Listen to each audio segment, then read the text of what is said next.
You have it on right now? Yeah. Okay, so don't. So today, homesteading 101. We're gonna have to fix an electrical cord. As you can see here, had some issues. This can happen for a multitude of reasons, but whatever the reason is, this is for more of my tools that I use this for, and I need to put a new one on here, so that's what we're gonna do. First thing I'm gonna do, make sure that the cord itself is unplugged. It keeps going out of focus. It looks good. It looks It's amazing. going out of focus. Yeah, well, if it goes No, out of it's focus, actually beautiful. So just keep going. Trust me, Dad. You've literally all right, seen. so look. It's gonna go out of focus. There's nothing you can do about Okay, it. but I'm Just trying to get the talk. camera a little bit further back, and then it doesn't go out of focus. Okay. It's not Okay. Where are you when I need you to film other shit? You're never around. All of a sudden, you're But you asked me. you're a critic. You asked. Okay, so ready? Yeah. We on or we've been on? We've been on. Okay, that's so much You're gonna have to editing. edit. I gotta do all this editing now. Okay, so to sleep, dude. first thing we're gonna do is gonna cut this off, and of course you want to make sure the damn thing's unplugged. I know it sounds dumb to say that, but believe me, you can forget. Just going to cut it right here. Now, one of the things you can do, there's multiple ways you can strip these out to get these wires out. What I always have is got my little utility knife right here, and I will just make a little slice right there. Just enough so I can pull these wires. This way you don't slice into the wires with your knife. So we'll pull it out like this. Of course, with this, you got your live, got your neutral, and your ground. How do you know which wire is which? Hmm? How do you know which wire is which? Like if The live is black, neutral's white, ground is green. Okay, cool. And then it's always good to have some wire strippers here. Just a cheap pair is fine, but you gotta also would like to know the gauge, and most of the time the gauge is printed on the actual cable itself, but on this one here, of course, it's not, or I can't find it. It's usually somewhere, it's usually written in invisible ink somewhere here, but anyways, these are probably 14s. So I'm gonna look at the gauge right here, and I'll just try one to see if this is a 14 gauge wire.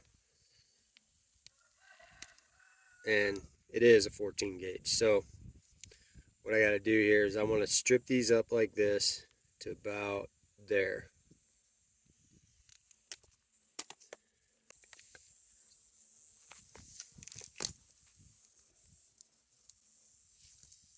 Okay, so now I got my 3 wires. You can see here, give myself plenty of extra space here. And what we're going to be using today are these solder seal wire connectors. And now, when you're homesteading or you live off grid, one thing that's nice to have is a scrap. You know how you have a scrap drawer at your house? You want to have a scrap bin for your wires and stuff. So if a tool breaks, I always make a point to cut the cable off of it, because I always like to have extras because of stuff like this. So in this case here, I've got a pretty nice cord here. The only problem was at the end of it had the same kind of issue. So what I did is I just cut it right here. But you can see it's a much thicker wiring here that I'm going to be joining to this. But we're going to use this stuff, and what you do is you combine the wires in through here, and then you use a torch here, and what it'll do is it'll shrink this down and melt it, and then there's some solder in here that will also help bind the wires. So that's what we're doing. But before I do that, I have to do the same thing with this wire here. When you're doing this, this is just a product that I found online. You don't have to do it with these. A lot of times, more likely what you'll have on hand, or you'll have the wire nuts. They're basically, you see them, they're different colored, and you put the 2 ends of the wires into the nut and you screw it on, and then what you'll do is you'll put electrical tape around it and everything, and that's how you'll bind them. But when you're dealing with like electrical cord like this, it's not always nice to have like a big bunch of wires like that, so that's why I like using these. So what I do is I take this. First, if you notice what I've done with the wire here is I've kind of opened the wire up instead of twisting them. I kind of open them up like this. Then I'm going to slide this thing over like this. Okay. Now this one here is going to be open because what I want to do with these is actually kind of combine them like this.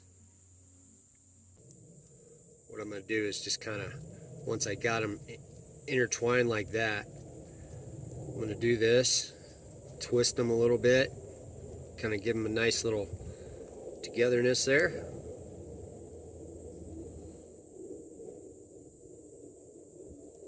The trick is making sure you get all the strands of wire through here.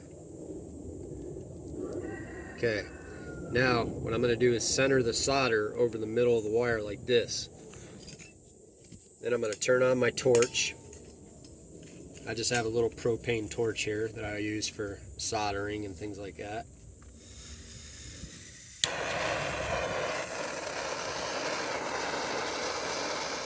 You don't want it too hot, so you're gonna do this, and then you're gonna run it over this wiring like this.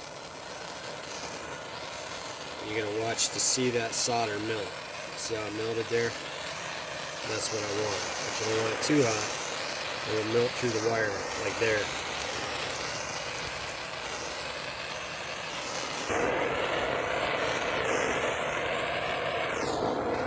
Alright.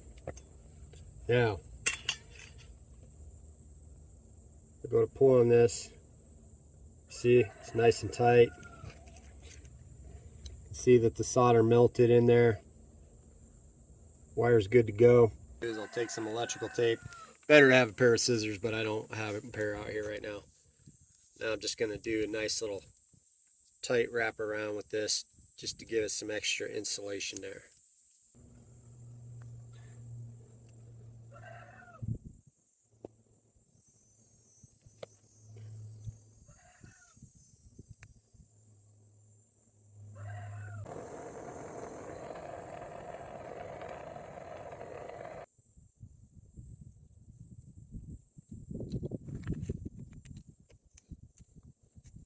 So I have this, and I just simply go here, start back, just start working my way all the way around. Beautiful. You got your new cable. Now I can get back to doing the job that it started off to be a 20-minute job, and now it is a 1 hour and 20-minute job.